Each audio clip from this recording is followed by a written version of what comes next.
నమస్తే. Next gen astro వాళ్ళకి నా ఒక నమస్కారము. సో ఏంటంటే ఈ జ్యోతిష్యంలో వచ్చేసి చాలా మోసాలు జరుగుతున్నాయండి. ఇప్పుడు మీరు చాలామంది మనకు ఒక సమస్యలు ఉంటాయి.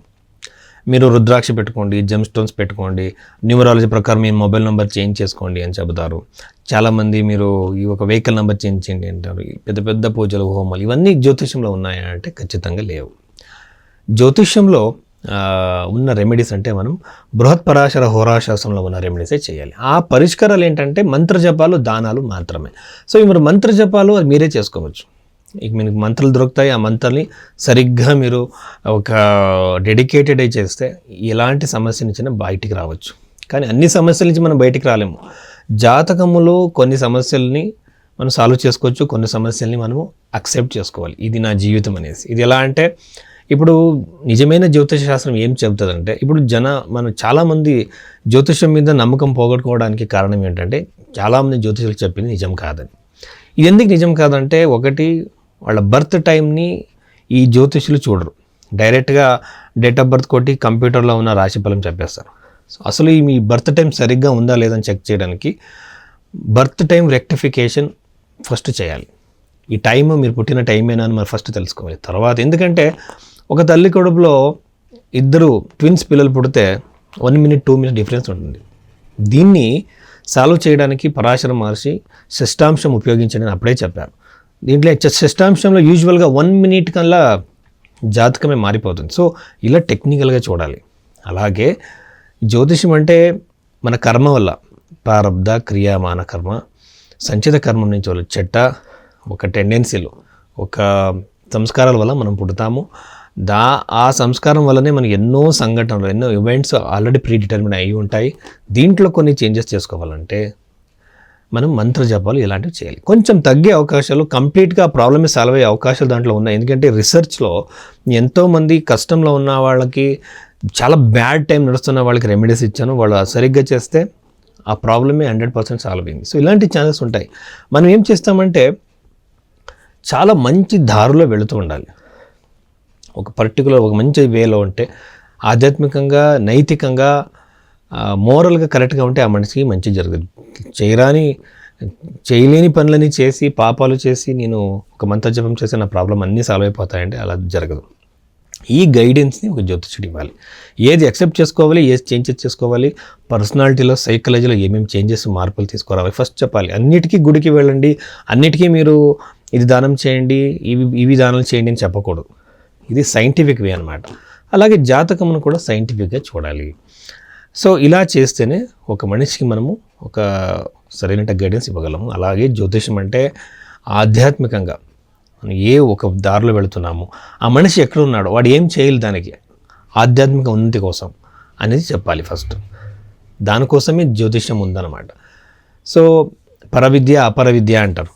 సో ఇలాగా జ్యోతిషం మనం తెలుసుకోవాలి. సో ఇక్కడ కనబడుతున్న నంబర్కి మీరు కాల్ చేస్తే ఆ నంబర్లో మీకు మీ జాతకంని సరిగ్గా విశ్లేషణ చేసి నేను మీకు చెప్తాను. కానీ దానికి టైం పడుతుంది. సో ఆ డీటెయిల్ అనాలిసిస్ కోసం మీరు కన్సల్టేషన్ తీసుకోవచ్చు. మేషరాశి వాళ్ళకి సంబంధించినట్టు ఈ అక్టోబర్ మంత్లో జరిగిపోయే విషయాల గురించి మనం తెలుసుకుందాం. సో ఈ అక్టోబర్ మంత్లో వచ్చేసి చాలా ముఖ్యంగా మీరు చూడొచ్చు, ఫలదీపికలో ఉన్న విషయాలు చూసుకొని నేను ఈ ఒక రాశి భవిష్యం చెబుతున్నాను అన్నమాట. ఫలదీపికలు చాలామంది ఈ గ్రంథాల్లో ఉన్న విషయాలే చెప్పరు, ఊరికే మనసులో ఉన్నదంతా చెబుతారు. ఇప్పుడు శని బాగలేడా, మీరు బ్లాక్ కలర్ డ్రెస్ వేసుకోండి, నంబర్ రాసుకోండి, ఇలాంటివి చేయండి, ఏమేమో చెబుతూ ఉంటారు. చాలా బాలిషంగా ఉంటాయి, ఇవి హాస్యాస్పదంగా ఉంటాయి. ఇవన్నీ జ్యోతిష గ్రంథాలు ఉన్నాయా, ఏ గ్రంథంలో ఉంది చెప్పండి అంటే చెప్పరు. సో ఒక మేషరాశిలో పుట్టిన వాళ్ళకి నేను యూజువల్గా చెప్పేది ఏంటంటే ఈ రాశి వాళ్ళకి పెళ్లి యోగం ఖచ్చితంగా ఉంది.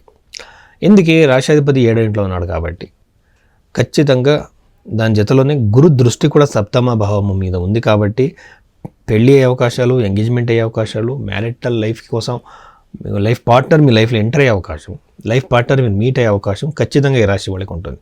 కానీ ఈ రాశి వాళ్ళకి యూజువల్గానే ఒక అగ్రెసివ్నెస్, కోపం ఎక్కువగా ఉంటుందండి. దాన్ని తగ్గించుకోవాలి. మ్యారిటల్ లైఫ్కి మధ్య అంత మంచిది కాదు.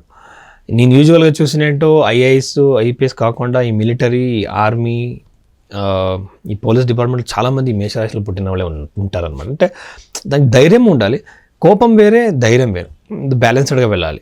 సో ఇలాంటి మనస్తత్వం ఉన్నప్పుడు దాన్ని తగ్గించుకుంటే మ్యారిటల్ లైఫ్ బాగుంటుంది. కానీ పెళ్లి యోగం మాత్రం ఖచ్చితంగా ఉంది.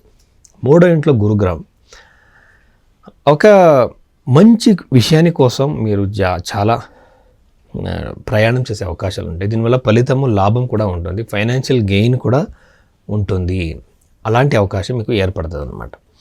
అలాగే ఇక్కడ ఏమవుతుందంటే 12వ ఇంట్లో ఉన్నట్టు అవకాశాన్ని గ్రహం వల్ల కాళ్ళకి సంబంధించిన ఇష్యూస్, ఎందుకంటే కాలపురుష కుండలో మీరు చూస్తే 12వ వచ్చేసి కాళ్ళకి, మోకాళ్ళు, నీసు ఇలాంటి మీ ప్లేసెస్లో హెల్త్ ఇష్యూస్ రావచ్చు. రెట్రోగ్రేడ్ అంటే వక్రైన శని ఉండడం వల్ల అంటే అనవసరంగా మీరు హాస్పిటల్కి వెళ్ళాల్సిన, వేరే వాళ్ళ కోసమైనా వెళ్ళే అవకాశాలు, తిరిగే అవకాశాలు ఉంటాయి.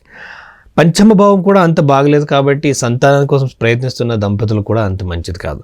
అలాగే ఫైనాన్షియల్గా కూడా ఇది మంచి టైం పీరియడ్ కాదు, ఎందుకంటే ప్రోగ్రెస్ ఉండదు, అలాగే ఉంటుంది, సక్సెస్ ఉండదు, అప్పులు ఎక్కువయ్యే అవకాశాలు.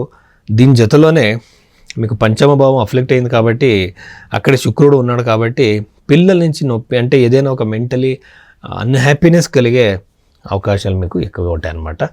11వ ఇంట్లో రాహు ఉండడం వల్ల మీ సిబ్లింగ్స్లో ఎల్డర్ సిబ్లింగ్స్కి, మీకన్నా పెద్దవాళ్ళకి కొంచెం ఇష్యూస్ ఉంటాయి. అలాగే రాహుగ్రహం వచ్చేసి లాభానికి కారకుడేమీ కాదు. కానీ కొంతమంది ఏం చెబుతారంటే కుంభరాశి వచ్చేసి వాళ్ళకి స్వక్షేత్రం అని చెబుతారు. అలాగే. నమస్తే.